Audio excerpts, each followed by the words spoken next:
আসসালামু আলাইকুম। আমার বলার কোনো ভাষা নেই, কিভাবে শুরু করব সেটা বুঝতে পারছি না। আমার মতো সারা দেশের লোক আজকে হতবাক। এরকম একটা কাণ্ড হতে পারে আমরা কেউ কল্পনা করিনি, কারো ধারণার মধ্যে ছিল না। কিন্তু এই অবিশ্বাস্য জিনিস আমাদেরকে হঠাৎ করে গ্রহণ করতে হয়েছে। মাইলস্টোন স্কুল অ্যান্ড কলেজের যে দুর্ঘটনা, প্রশিক্ষণ বিমান বিধ্বস্ত হয়ে এই কচি শিশুদের উপরে ঝাঁপিয়ে পড়ল, আগুনে পুড়ে মরল। মা বাপদের আমরা কি জবাব দেব? কি বলবো তাদেরকে? আমরা নিজেদেরকে তো জবাব দিতে পারছি না।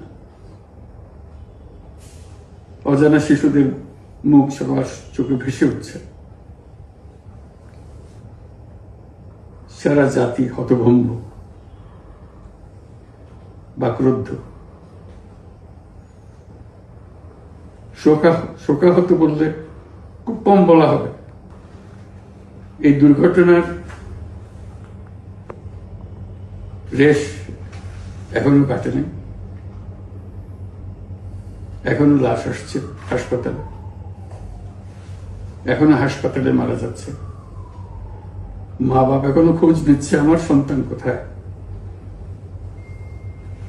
তাকে আর কোনোদিন চেনা যাবে কিনা। যাদের লাশ দেখছি তার মধ্যে আমার সন্তান আছে কিনা পৃথক করার তো কোনো উপায় নেই। এরা আমাদের সবারই সন্তান, হঠাৎ করে চিরদিনের জন্য চলে গেল। আমরা অবশ্যই তদন্ত করব, তদন্তটা তারা ফিরে আসবে না। আমরা চিকিৎসার ব্যবস্থা করছি, সবাই ঝাঁপিয়ে পড়েছে, সকল হাসপাতাল, সকল মানুষ ছুটে আসছে। আমরা সবার কাছে অনুরোধ করছি, হাসপাতালে ভিড় করবেন না, কারণ যারা আহত তাদের জন্য এটা ভালো না।